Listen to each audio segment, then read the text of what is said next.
Nous avions rencontré Aline en juin dernier.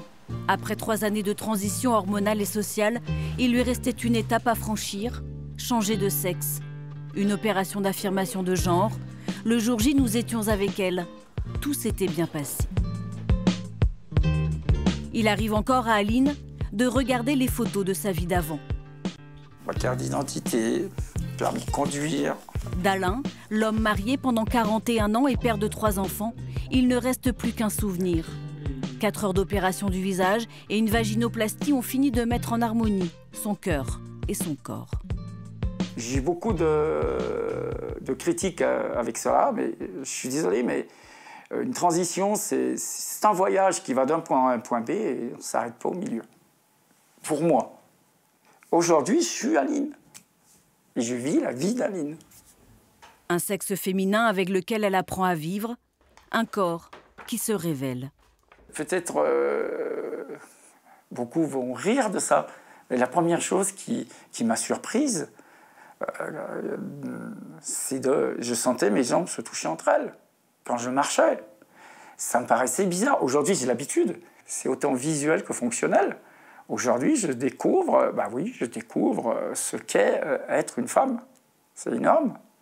Aujourd'hui, je suis un peu, sur ce sens-là, je suis un peu une adolescente qui découvre, comme vous avez découvert quand vous aviez 16, 17, 20 ans, je ne sais pas. Aujourd'hui, oui, c'est ça. C'est beau. Alors, qui fait quoi déjà? Ouais, allez. Je suis François. Je ne veux plus m'appeler Gérard, mais Géraldine. C'est une répétition de pièces de théâtre.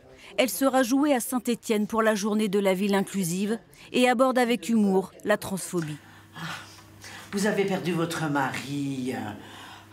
Et vous voulez porter son prénom en son hommage. Aline, ce jour-là, est plus que spectatrice. Présidente d'une association de lutte contre les discriminations, elle milite pour la différence et au-delà. Un regard lucide sur sa transition lui permet de témoigner et de reconnaître les erreurs d'un parcours qui l'a éloigné des siens. L'acceptation, elle a eu lieu. Il n'y a pas eu de rejet. C'est ma bêtise qui a voulu qu'il s'éloigne un peu. Parce que je voulais que du jour au lendemain, mes filles le disent à leurs enfants, quasiment le dire moi-même, alors que ce n'était pas mon rôle. Que les gens qui sont autour de toi, tu veux qu'ils aillent aussi vite. C'est impossible.